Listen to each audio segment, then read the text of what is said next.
City. Now, the Jordan Travis news. The image. All right, I'm right here for you, man. All right.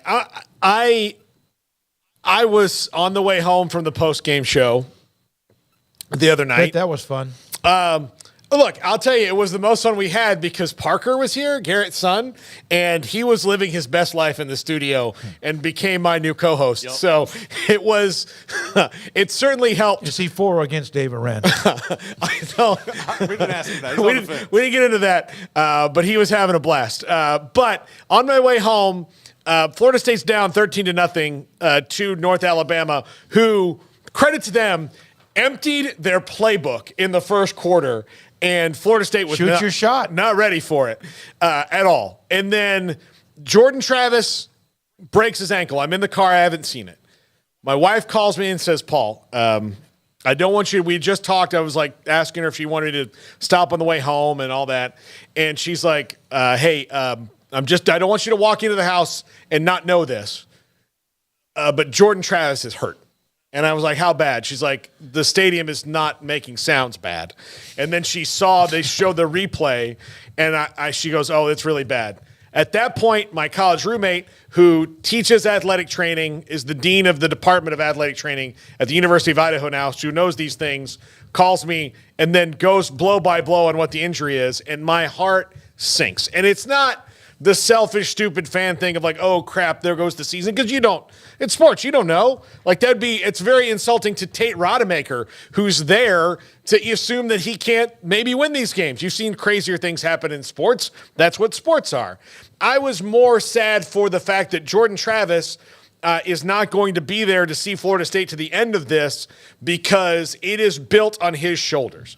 None of the things that are happening now happen if Jordan Travis does not become the Jordan Travis that you've watched. And so it really sucks in that regard because not only is he a fantastic player to watch, but his story is unbelievable. When you talk about a couple years ago begging to be moved to wide receiver when Mike Norvell told him not a chance in hell, you're going to be the quarterback. And he has turned into this player who was a Heisman candidate and, just all these different things. So it's bad. The thing that's made me mad is the narrative that's popped up of like, even if they win the next 2, you've got to keep them out because he's not in. I'm like, are you kidding me with that? Are we going to air this segment on TV? Yeah. Are we? Y'all think? I don't know, but because maybe y'all can edit. I don't know if it's we can, because that argument's bullshit. It is. I'm sorry if they went out. That is BS to the highest degree, and you must be a fan of like Texas or Alabama or Washington or any other team that could slide into that spot. Because if they went out, regardless of the injury, I understand the idea behind that, but that is bullshit. Yeah, it is. It's total. So that's not going to be on Sports Tonight. Sorry,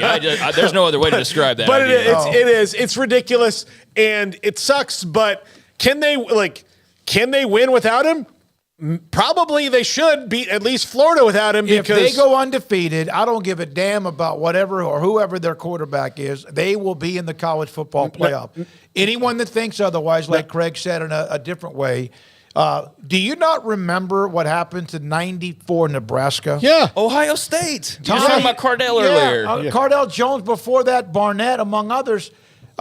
Tommy Frazier, maybe the single most leader they've ever had among many, goes down with a blood clot. Brooks Behringer takes over, was a fantastic player. He led them into the Orange Bowl for the national title. Frazier came back, and that's not something Travis can do, and led the comeback to win it for the first time for Osborne. It can still happen. Yeah. Now, do I think that if they play Georgia or Michigan in the first round of the CFP, should they make it there, that their chances are are the same if Jordan Travis is there? Because whenever they've messed around and fallen behind in games where they shouldn't, it's not anybody else who's brought them back. It's Jordan Travis. But it just means that the coaching staff and the players have to play better. Look, if you had that rough game at left guard and Jordan Travis bailed you out and nobody knew because he was making spin moves and crazy throws, now you can't do that. You have to play better. Trey Benson and Keon Coleman and Johnny Wilson and Jaheim Bell all have to play better because Jordan Travis is not there. Yeah, I think that there's definitely, a proper sentiment that could ruin the playoff as far as it being competitive in the semifinal where Florida State would potentially be playing. I get that, but if a team's earned a win in every single game they played in. It wasn't just one guy that got them there. Now, he may have been the one that put them over the top, but you cannot take away. And like we need to get there first. Like they got more games to play. They got to beat the Gators this week, right? So there's a long way to go here. But I just think that idea of just trying to say, well, if he's hurt and it doesn't matter. No, that is ridiculous. That is the stupidest thing ever. And you must have a dog in the fight because there's no other way you could look at a possibly undefeated team